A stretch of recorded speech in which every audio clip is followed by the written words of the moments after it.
नेपाल के जनकपुर में शुक्रवार को एक ऐसा नजारा देखने को मिला जिसने स्थानीय लोगों को हैरान कर दिया है। उप महानगर पालिका के वार्ड नंबर 16 में स्थित होलाकी राजमार्ग के सामने बड़ी संख्या में मुस्लिम समुदाय के लोग सड़क पर नमाज अदा करते दिखाई दिए।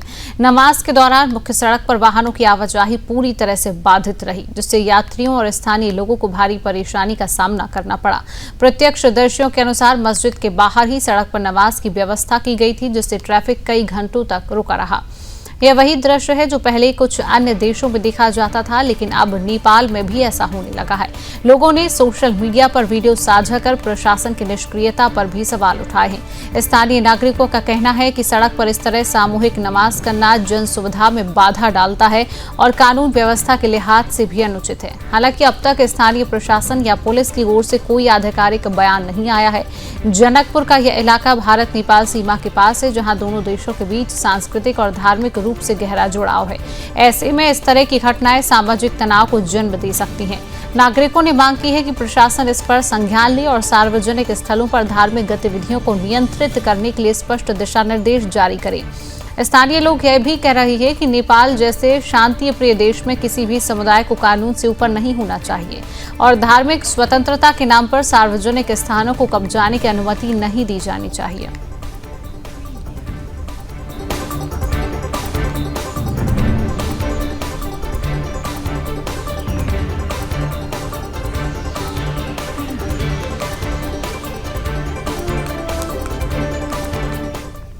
खबर दिल्ली से, जहां राजधानी के रोहिणी स्थित स्वर्ण जयंती पार्क में अंतर्राष्ट्रीय आर्य महासम्मेलन की तैयारियां पूरे जोरों से चल रही हैं। सम्मेलन का प्रमुख उद्देश्य है कि आर्य समाज के उन मूल आदर्शों को पुनर्जीवित करना है जिनसे समाज में आत्मिक और नैतिक बल का संचार होता है।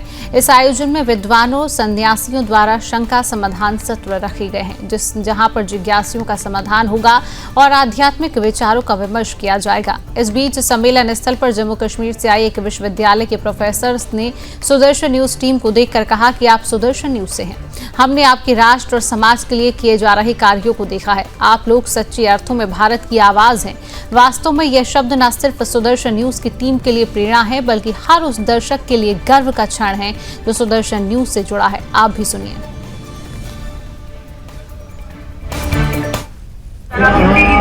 से लोग आए हुए हैं। अब मुझे जो भी सुन रहे हैं, मैं सुदर्शन न्यूज चैनल के माध्यम से बताती हूँ कि ये चैनल वाले एक अनोखा ही काम कर रहे हैं। कहते हैं कि नदियाँ पूर्व से पश्चिम की तरफ चलती है, लेकिन इन्होंने पश्चिम से पूर्व की तरफ चलाई हुई है। तो ऐसी ज्वलंत विचारधारा है इस सुदर्शन न्यूज चैनल की। आप इस चैनल को सुन रहे हैं तो आप यहाँ पर जरूर आए और निश्चित रूप से सुदर्शन की जो विचारधारा है और महासम्मेलन की जो विचारधारा है, चाहे बेटियों की सुरक्षा को लेकर के है, चाहे लव जिहाद को लेकर के है, चाहे समाज में जो फैली भ्रांतियां हैं, पाखंडवाद है, उसको लेकर के है, चाहे महिलाएं वेद पढ़ सकती हैं, यज्ञ कर सकती हैं, जनेऊ धारण कर सकती हैं, इन बातों को लेकर के जो भ्रांतियां हैं, उन सभी का समाधान और प्रत्यक्ष उदाहरण आपको यहाँ देखने को मिलेगा। यहाँ सुबह सुबह महिलाएं वेद पढ़ती हैं, यज्ञ करवाती हैं, जनेऊ पहनाया जा रहा है बेटियों को। ये बड़ा ही सुंदर और भारत देश को एक नई दिशा कह रहे स्वर्णिम भारत। पाकिस्तान की जमीन एक बार फिर आतंक का गढ़ बनती दिख रही है। इस बार खुलासा हुआ है इस्लामिक स्टेट खुरासान के एक सक्रिय टेरर कैंप का, जो खैबर पख्तूनख्वा के पेशावर इलाके में बड़ी पैमाने पर संचालित हो रहा था। गुरुवार को ISIS के कुख्यात कमांडर नुसरत उर्फ मूसा पहलवान की हत्या ने इस गुप्त नेटवर्क की परतें खोल दी हैं। मूसा की हत्या अज्ञात बंदूकधारियों ने पेशावर में कर दी। बताया जाता है कि मूसा इस्लामिक स्टेट खुरासान में दूसरे नंबर का बड़ा कमांडर था और खैबर क्षेत्र का प्रभार इसी के पास था। मूसा पहलवान की मौत ने पाकिस्तान सरकार और खुफिया एजेंसियों को सख्ते में डाल दिया है। जिस वक्त अफगानिस्तान के खिलाफ खुलकर ISIS बोल रहा है और पाकिस्तान पर इस संगठन को शह देने का आरोप लग रहा है, उसी समय देश के भीतर ISIS के कमांडर का मारा जाना पाकिस्तान के दावों पर एक गंभीर सवाल खड़े करता है।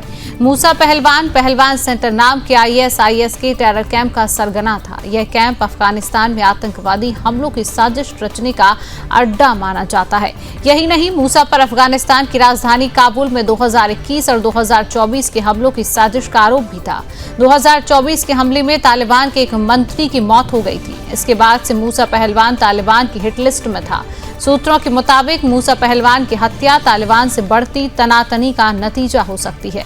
अफगानिस्तान ने कई बार यह दावा किया है कि पाकिस्तान की सेना और खुफिया एजेंसी ISI को आर्थिक और सैन्य मदद दे रही है।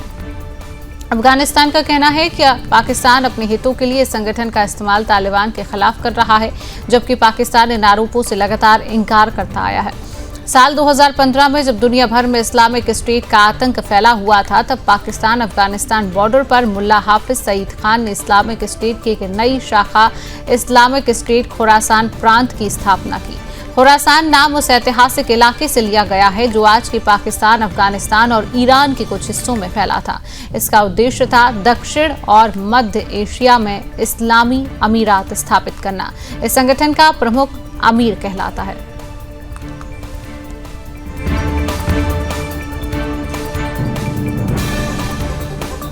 तो पेशावर में ISIS के कमांडर मूसा पहलवान की हत्या। मूसा पहलवान खैबर इलाके का आतंकी सरगना है। 2021 और 2024 के काबुल हमलों का मास्टरमाइंड था मूसा।